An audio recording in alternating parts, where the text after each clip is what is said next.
Hi, I'm Nick. And I'm Mel. I grew up playing outside. And I grew up doing something meaningful, watching movies and TV. I never had cable, and we finally bought a VCR about the same time DVD players hit the market. Throughout our marriage, Mel has sadly missed many of my pop culture references and movie quotes. So it's time to catch up on all the films I missed. Hey. Hello. How are you? I'm great. I'm ready for a movie. What about you? I am always ready for a movie, so yeah. Excellent. Pretty much excellent. Excellent. It's a good Easter joke. Thank you. You're welcome. Do you know what we're watching? I never know. I do not know what we're watching. What are we watching? I feel like sometimes you may have an inkling. No, never? No. Not yet? Man, I am good. Okay. We are watching a movie. It's a little charged. It's called Short Circuit. Short Circuit? Yeah, have you seen it? I don't think so. Yeah, there's a robot in it. Okay. It's another sci-fi movie. Yes. Yeah, what about it? What do you know about it? There's a robot and I think things go wrong. Okay. I mean, the name Short Circuit, yeah, that gets you halfway there, right? Yeah, I'm picturing like a silver robot, like it's like gray metal. Okay. And very boxy. Boxy? Yeah. Like the trash can robots in Star Wars? Go. The ones that have just the legs? No. I'm picturing a specific robot. Like I think I've seen like the VHS cover or something. Oh, VHS covers. I know. So great. I know. They were kind of like smartphones before smartphones because of their dimensions, when you held them. A little bit. Versus a widescreen, when you watch a movie, it's a widescreen. The 16:9, VHSs are, vertical in tiny widths. Anyway, I'm just literally thinking it's like full circle. Like you used to have, back in the 80s, you had these like high, anyway, full circle. Okay. We're in smartphones, VHSs. Smartphones are VHSs. I'm going insane, apparently. I think you just need to relax and watch a good movie. I think I do. Let's do it. All right, let's go. Okay.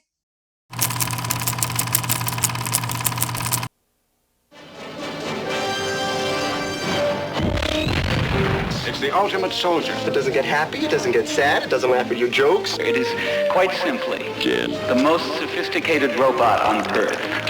At Nova Robotics, the future is in good hands. You're doing real good. Just keep working on those last 2 bars. Thanks to Dr. Newton Crosby. Originally, I designed it as a marital aid. But artificial intelligence has gotten too smart. No. It's malfunctioning. It might not do anything. But it could decide to blow away anything that moves, couldn't it? Because $11 million worth of robot just hit the road. Wow! Number 5 is alive. Welcome to my planet. You just have to find number 5, get some answers. Why don't you come on in my house? And it's got a lot of living to do. Whatever it takes to put that stupid contraption out of commission, that's what you do. Need input. Haven't you had enough of this stuff? More input. More input. And they can seem quite lifelike, but they are still machines. Oh. Number 5 is alive. Nice software. How it happens, who knows, but it has happened. A new comedy adventure from John Badham, the director of War Games. They're gonna be after you. We gotta get out of here now. Hey, keep alive! No! Ally Sheedy, Steve Guttenberg, and Number 5. Beautiful. Short Circuit. I am alive.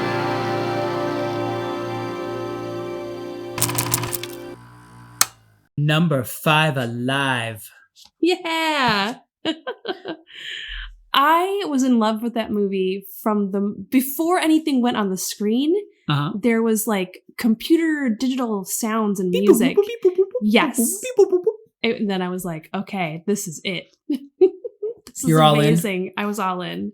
You are a sucker for like digitized noises and like button pushing and clicks and clacks and just, yeah. Yeah, that's good stuff. Machines running, like hearing like automatic, like pins dropping.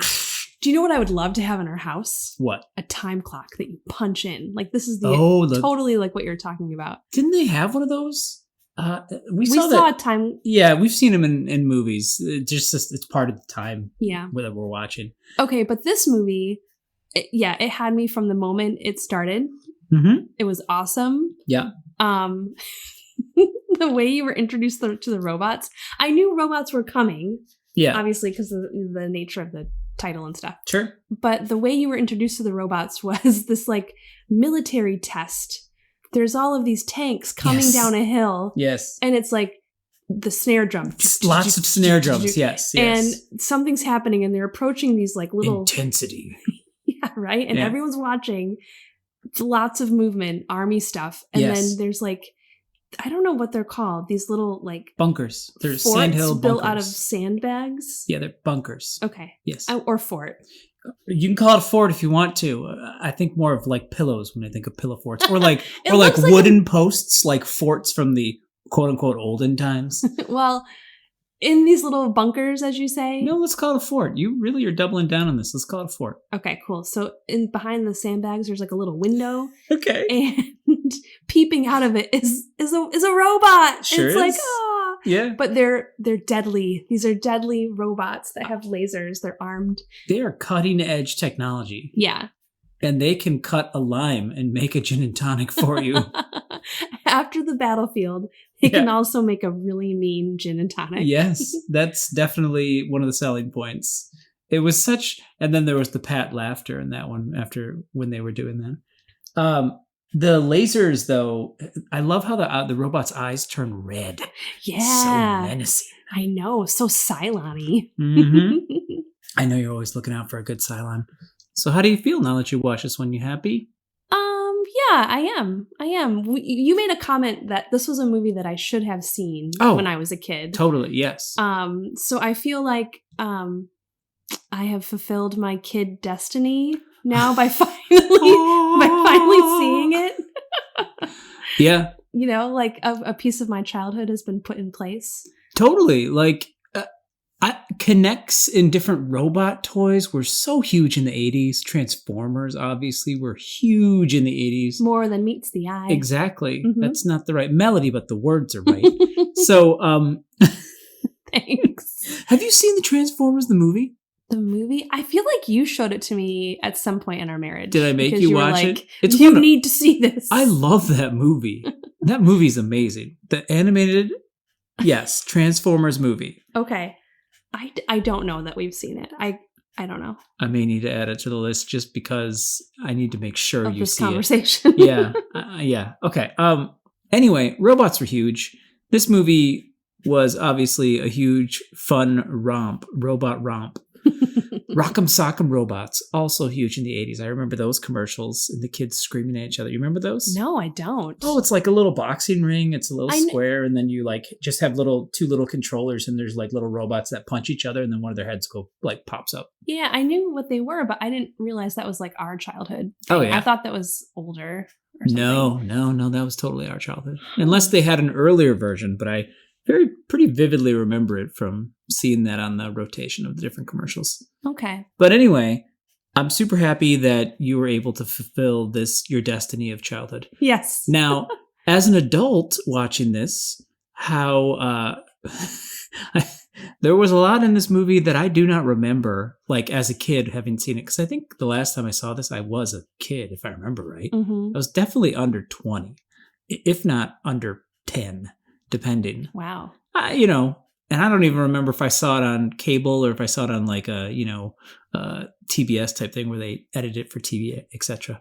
But there were a lot of adult jokes. There were a lot of adult jokes. Back in the 80s, you might have been hoping like that. You would be hoping that goes over your kid's head. Yeah, totally. There was a lot of that. Yeah, like especially from Gutenberg's scientist. Oh, his co-scientist or assistant or whatever. I think he was just his lab. He was the head scientist, so it was another scientist on his team. So yeah, they were pretty much like teenage boys talking about girls and just like thinking they're mythical creatures. Yeah. And also, yeah.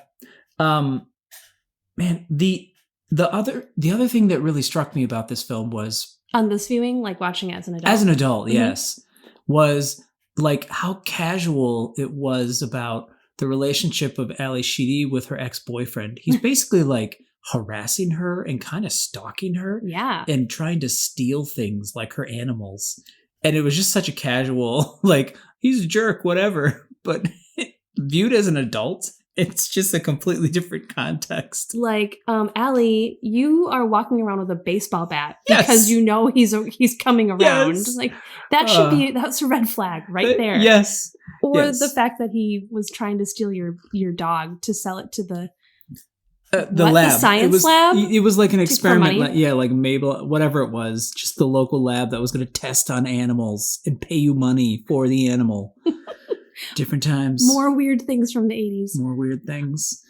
We haven't talked about the summary of the movie. Oh, so, please do. So we talked about they're testing out these robots for use in like an army application. Yep.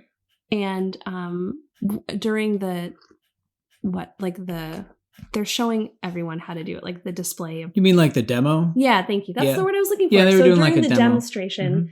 There's a lightning storm, and the lightning strikes a generator while one of the robots is being charged. Yeah. And it like reroutes his circuitry, and all of a sudden, poof, he's like not an army robot anymore. He's kind of like a baby. Yeah. Like trying to figure out the world, and it makes him. Sorry. It gives him sentience. Like it does. I'm laughing because the techs who saw him, they're like, unplug it. And he's like, I'll get to it, Frank. And then he gets electrocuted and he overloads like that. And then they just kind of like dust him off, look around, and they're like, I think he's fine. He's fine. He's fine. And they just totally, it's like a $13 million piece of equipment. And they're just like sweeping it under the rug. Yeah. When he's obviously limping. Yeah. Like he looks really beat up. He is not working good. So they send him down the line with the other robots, but he doesn't follow where he's supposed to go because his programming is all screwed up now. Yep. And instead he leaves the big facility and he goes out into the wide world and he's like getting information as he goes. What does he call it? Input. More input. Yeah. And then he winds up at the house of Ally Sheedy. Yes. And she thinks he's an alien, which is really great. That's a fun part of the movie. It is. Yeah, they have fun with the score there too. The woo. Yeah, and he was in her van. She like sells. It's a food truck, right? Or it's a catering? food truck. Yeah, that sells like health food because this is like Oregon or something. So yes, it is. Yes, and her character, she has so many rescued animals in her house. During one scene, there's like a skunk in her kitchen. She has birds and tons of kittens. That's my favorite. Yeah, like when there's all these 15 kittens around her. Don't wherever forget she goes. And her three-legged dog. Beasley. So she takes in strays. So it's perfect. She finds an alien. Wink, wink, not an alien. Didn't she say something? She said something like, I knew they'd pick me. Yes. It's great. It's X-Files before the X-Files. There's no fear. She's just completely ecstatic to be in communication with another species. Yeah, totally.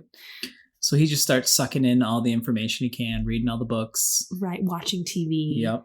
He's just taking it all in. Yep. And it's building his personality. Yeah. Meanwhile, the lab wants it back because it's an expensive investment. Yeah. And there's the army guys who want to go and shoot it down. But then there's the scientist played by Steve Guttenberg. Yep. From Cocoon. I told he's you in another back. 80s movie. Told you he'd be back. So he's curious about what happened. He doesn't want to get the robot and shoot it down. He wants to study.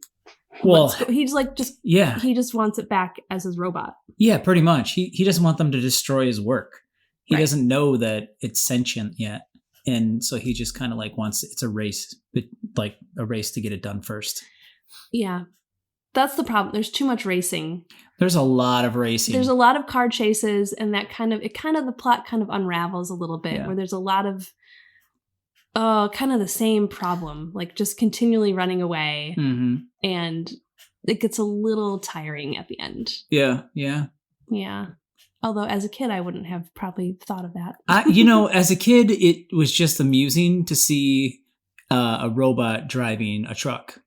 Right. And it's hilarious as an adult watching a catering truck, a giant huge catering truck in like high speed chases, but in clunky high speed chases. We're not talking like, very polished and well paced car chases. It's more like, I don't know, you see ketchup packets and plates flying out as it's turning a corner kind of a thing. Yeah, like the filming of it was clunky and not well. It just wasn't done. Yeah. It could have been improved. I'm pretty sure you're going to see better examples of giant trucks and car speed chases in the future in the 80s. Yeah, I think so. Terminator 2 comes to mind. Oh, wait. Was there a truck? What? Oh, well, that's a semi. That's a little different. That's a great car chase, though. That is a excellent car chase. And love that movie. It really makes you appreciate the art of the car chase. Yeah, it seems effortless. I never really thought about it until we watched this Short Circuit. Like how I don't think I have. Yeah. Except in Ronin. There were so many car chases in Ronin. But those are also done really well. Those are really good, yeah.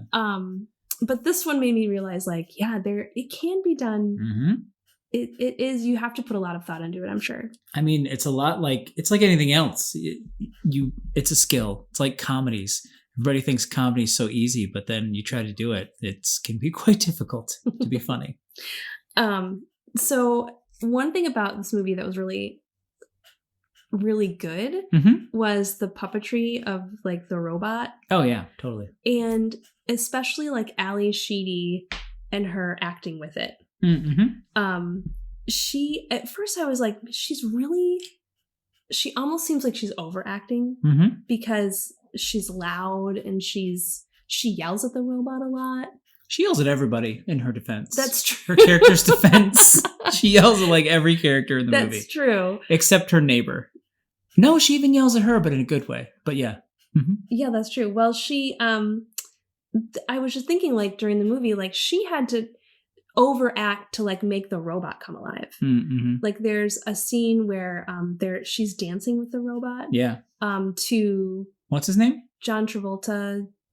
The robot's name? What's the robot's name? Johnny 5. Oh, that's Short Circuit. It's not till the end. Short Circuit. Oh, number 5. Number 5. Yep. So she's dancing with number 5 to Saturday Night Live. No, Saturday Night Fever. Wow. And, okay. Keep going.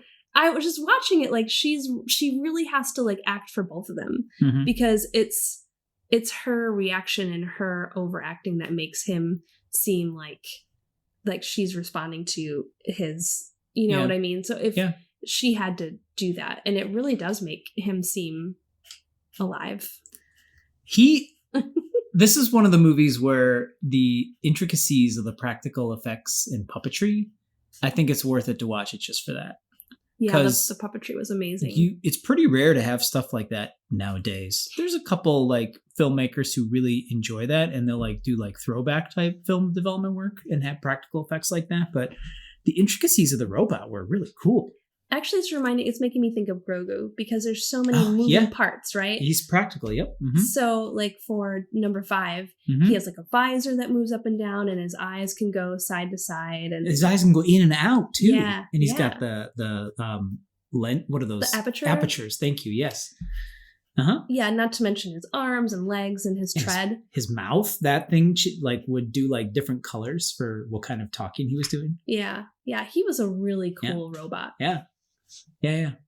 I'm sure I don't think I've seen the behind the scenes of like seeing the crew that worked him, but that'd be interesting to see how many people were on it, like how many different controls they had set up and stuff. That'd be cool. He reminds me of another robot. Does he? Yeah, he's like almost exactly like WALL-E. Like that's true. He's like the real life version of WALL-E. Basically, WALL-E's smaller. Yep. But he even has the same visor and everything. He look in the lenses and the shape of his head, like everything about him is WALL-E. He's taller though. He's not as compact as WALL-E, but it's pretty insane. Even like his propensity for like watching recordings and TV, like WALL-E had that show that he liked to watch, and it's just really interesting how much he. What? You know what's crazy about number 5 is of the budget of the film, it was a $15 million film budget. $1.4 million was just the robot stuff. Whoa. Isn't that crazy? Whoa, that seems like a lot to put into a prop. That's, I mean, in the 80s. That's awesome. It was pretty much it the paid movie. Off. Yeah. I mean, if they hadn't done that, the movie, it wouldn't have been as good. Absolutely not. Yeah. I mean, obviously the movie would have been amazing because it had DeBarge, DeBarge song in it. Who's Johnny? That they played 2 to 3 times in the movie within like 20 minutes or something like that. That video, YouTube that, by the way, if you've never seen it. It's a courtroom scene, and Ally Sheedy and the actors are in it. It's one of those, I've showed this to you before, like in the 80s when MTV was first coming out, they were really like doing all they could to get attention for the videos. Like, what was the one I showed you? It was the Nile one, the Michael Douglas and Danny DeVito were in it. Oh. Racing the Nile, or no, man, what is that movie called? Romancing the Stone. Romancing the Stone. Thank you. Wow. Man, but you also showed me the one with the Pointer Sisters. That song, I don't remember the name of the song. That one was Neutron Dance. Yeah. That's an amazing song too. So it's weird. Like, so you're telling me that in the 80s, like, you would have a movie with a song on the soundtrack. Yes. And then the actors that were in the movie would separately record a music video for that song that was in the movie that they also performed in. Correct. And that would be on MTV. Correct. And sometimes, like the one that you showed me, I was like, does this have anything to do with the movie? And it really didn't. It's probably Short Circuit. That's the one where it was like, they're like in a courtroom and DeBarge or DeBarge is like cross-examining different characters or something. And it's really wild. It's just cheesy. It's very, very 80s. Yeah. But that one has nothing to do with the plot. I guess you could say it was part of the plot because number 5 was in trouble with the law, or, throughout the thing. So maybe Who's Johnny being in a courtroom is him having to like defend his being alive, which is kind of a theme in the movie. I don't know. That reminds me too, like at the end of Short Circuit, they were showing like all these other scenes. Oh, yeah, for the end credits that just weren't in the movie. Weren't in the movie at all. Yeah. So what happened to that? They were like, no, we need more car chases. Yep. I don't want that in there. I want the car chase. What about that one time where he drove the car to a dump and then he got in a trash compactor and then saved himself? Yeah, that was like a whole... what was that? I think that was them, like, they spent over $1 million on the robot. Ooh. So if they just had, like, sizzle footage left of it still, they're like, just got to throw it in there. Sizzle footage? What is that? Is that a term? Yeah, sizzle reel. It's like the hotness, like a steak. It's sizzling. Okay. I learn something new every time we talk. I try to keep you well-informed and entertained. So there was something else we were going to say about the movie. The most uncomfortable part of the movie. What was the most uncomfortable part of the movie? I think we already talked about that. Oh, I meant like, it's the lab partner for me. Like, it's just kind of cringy to watch it now. Yeah, because he's a Caucasian man. Yes, but he's playing an Indian doctor. Yeah, yeah. That's one of those interesting parts when you look at movies where you see it and you're like, okay. They made a choice to cast that person to write the lines and to make the jokes and to do the things. And they were like, yup, that's what we want to do. That's how things are right now in the world. And it's just very interesting. That's part of the journey of watching older films is you get a glimpse into kind of like how culture and society was back in the time, good and bad. Yeah. And that part was... That hit me a little differently too. I probably didn't even think anything of it when I saw it as a kid. I probably didn't even know. I think I only learned that like a couple of years ago, honestly. I never thought about it. And then all of a sudden it was like a story or something like that. Anyway, what was the other thing you wanted to talk about? You said there was something else. We were going to say at the end, we didn't even finish with the summary, right? Well, after all the car chases, there's one final showdown. Everyone's there. Mm-hmm. The scientist and Ally Sheedy and High Five. Johnny Five is in the van. Yep. And Ally Sheedy and the scientist are outside of the van, and there's like a standoff with the army. Mm-hmm. And the van's kind of like moving, and like Johnny 5 or whatever you want me to call him, number 5, he's doing something, but you don't know what he's doing. Yeah. And then finally, like, he leaps out the back and he tries to make a break for it, and then the army just shoots him down and he's gone. They blow him up. He's like totally blown to smithereens. And Ally Sheedy's like inconsolable. And a little while later, her and the scientists are driving in the van down the road. Right. And just, it's like silent. Like, what do you do after that? So sad. She's like crying. Yeah. And he's trying to make her feel better. And he feels like crap too, because that was his robot.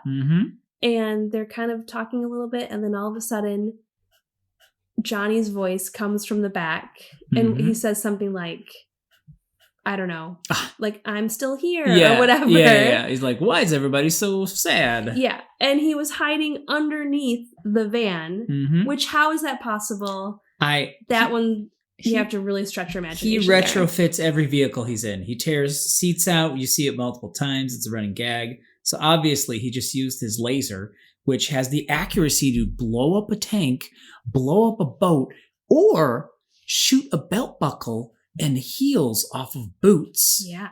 That happened. It can do all those things. It can do all those things. So, I mean, it can, surgically cut a hole in the bottom of the truck. I'm pretty sure. But I'm saying there wasn't space for his body to hang under the truck. That's the stretch of imagination for me. I think he was just doing a Transformers thing where he just flattened. So anyway, it turns out that whole time they were having the standoff, he was building another like decoy robot and sent that down the road, and it got blown up, and he was there and everything was great. And it turns out that Dr. Steve has 40 acres of land so they can go live with all her animals, and everyone is happy. And it's actually an ending to a movie. Yeah. It's not like an abrupt, you're done, but it actually ended, and it was good. And they just kind of a good ending. Go off into the sunset. Yeah. Yeah, it was nice. With Johnny driving. Johnny 5. Of course. Now, he keeps throwing the chairs out, but what happens if someone else needs to drive? He keeps literally ripping the chairs out. It's not like he's going to get tired. No one else will ever have to drive. He's got to recharge, though, at some point. And he often drives on the wrong side of the road. Anyway, that's fine. We can trust him. I'm sure he sorted that all out. Sorted it all out. We breezed over some of my favorite parts of the movie in there. Okay. Which were... and the coolest thing when you're a kid watching this movie is the gags. There's like, he watches the Three Stooges and he does a lot of impersonations of different like television commercials and answers like them. And when at one point in the movie, the real robots, the ones that are programmed, come after him and he defeats them adeptly. 3 of them, coincidentally. And the way that he defeats them, they just happen to become slightly disfigured with either mud or branches or whatever. And they end up looking like the Three Stooges. Yes. And he reprograms them to be like Three Stooges, which was hilarious when I was 10. Like that was hilarious. Like that's just good old fashioned slapsticky fun. That scene also had my favorite, actually my mother's favorite line in a movie. I want to say ever, because as I was growing up, she would say this a lot to me. What's the line? It was, hey, laser lips, your mama was a snowblower. I love the way she said that. So I feel bad for every human being out there who never heard their mother say, hey, laser lips, your mama was a snowblower, because it was magical. I loved it. Loved every time she did it. Yeah, that's great. It's wonderful. That like totally wins the whole movie. It does. It's sorry, I'm just hearing her voice echoing in my mind of her saying it. Good times. As an adult, did you have a favorite part? My favorite part, actually, I replayed it every once in a while. I realize this scene like replays in my mind just in random times, and it's usually when I'm going outside to like take care of something at night and it's dark, and I look up and Johnny 5 in the movie, he's with the scientist and they're trying to prove that he's alive. The scientist doesn't believe, and they're doing this by a bonfire, like in the mountains too. Yes. And they're like, they start to go out, and he's like, "Oh, we got to get away from the truck." He goes, "Beautiful stars, better see." And I just love the way he says that. "Beautiful stars, better see."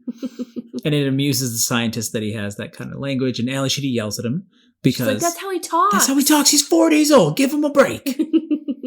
So I like that scene. The scene where you see them like slowly. It's like a trying to prove a problem montage. They kind of like go through different things, and he's asking questions and stuff. Yeah, yeah. And then they go to the Rorschach test to get to the final solution there. And then he's like, "Oh, it looks like a butterfly." Yep. And that proves that he's alive. Yeah. Yeah. Yeah. That's probably my favorite part of the movie. Do you would you like AI to look like this in the future? Is this what you would like AI to do, or not? Oh man. I mean, you actually hit on the reason why I picked this movie. Is AI has been in the news so much lately, and about 2 to 3 months ago is when ChatGPT came out. So has it only been that long? It's only been that long, which is just insane. Yeah. It may have been less than that actually, since it's been public. Okay.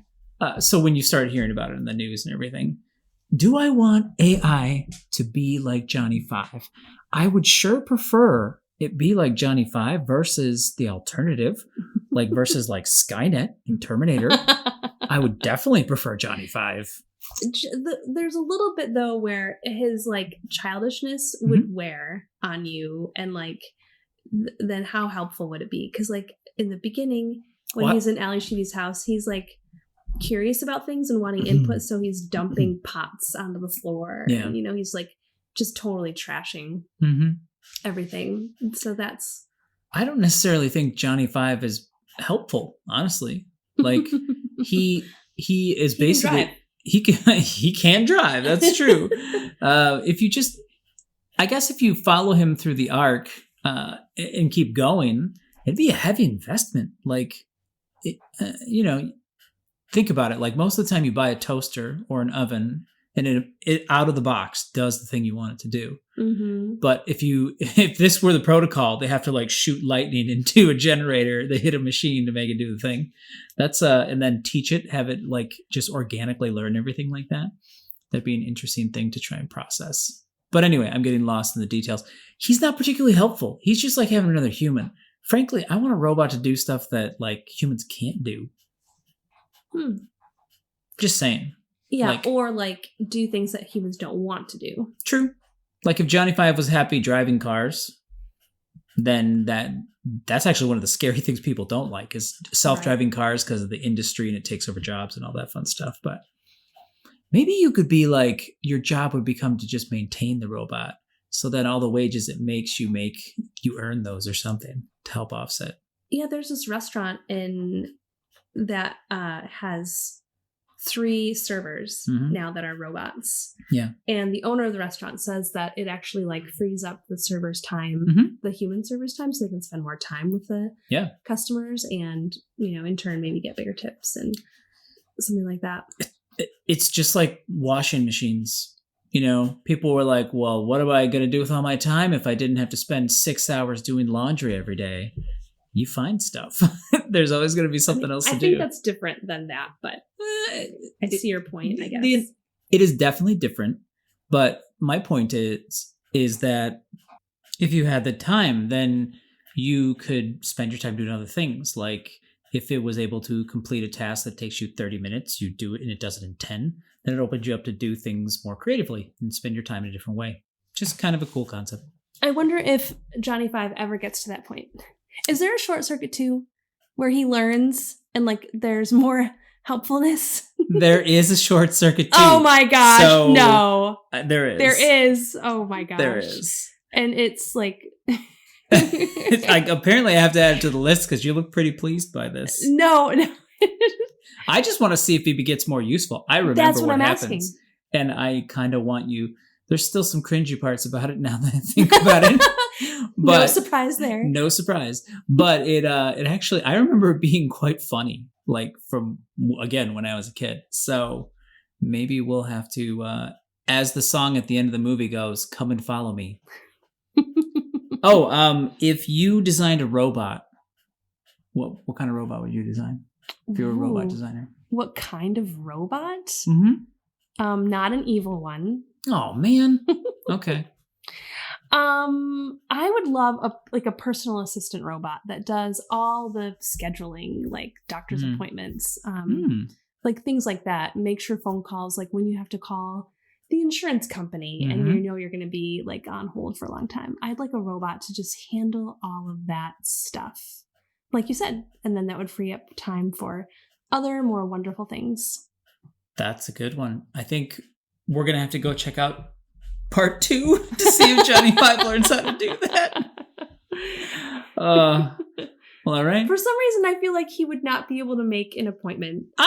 Like he would, I don't know. I think he would get it. He would schedule it for 1:00 a.m. instead of p.m. Yeah, or something like that. Yeah, or he would tell you like your dentist is at 1:00 and at the right time, but it's really like when you were supposed to get your car detailed. You know, it would be like those kind of mix-ups. Yeah, he might get there eventually, though. You know, who knows? With enough input. More input. Yeah. Awesome. Well, this was fun. I'm glad you enjoyed it. Me too. Till next time. Bye.